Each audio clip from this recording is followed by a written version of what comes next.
বিশেষ করে young generation যারা 30-35 থেকে বছর বয়স, তারা এখন ভোট দিতে চায়, তারা জীবনে কোনোদিন ভোট দেয় নাই। এখন তারা এই সরকার যদি সংস্কারের নামে রাষ্ট্র মেরামতের নামে যদি তাল বাহানা করতে চায়, যদি ভোটে বিলম্বিত করতে চায়, তাহলে কিন্তু এই জনগণ আবার খেপে উঠবে এই সরকারের উপর। তখন কিন্তু এদেরকে সামাল দেওয়া খুব কঠিন হয়ে যাবে।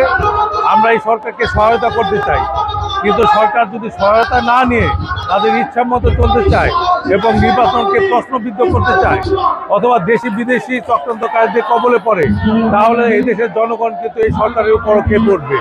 তখন কিন্তু এই সরকারের অবস্থা শেখ হাসিনার মতো রূপ নিতে পারে। এর জন্য সরকারের প্রতি অনুরোধ থাকবে, অতি সত্ত্বর নির্বাচনের ব্যবস্থা করুন। নির্বাচনের মাধ্যমে যে নতুন সরকার আসবে, তারা এসে রাষ্ট্র মেরামত করবে, তারা এসে দল চালাবে। আপনাদের কাজ, আপনারা নির্বাচনী সংস্কার করুন, নির্বাচনী মেরামত করে অতি দ্রুত নির্বাচনের ব্যবস্থা করুন। সাবেক সভাপতি ডাক্তার মোহাম্মদ সালাউদ্দিন বাবু ভাই সহ সবাই নিয়ে এই সিরিয়ালটা সবাই নিয়ে বাংলাদেশের সদস্য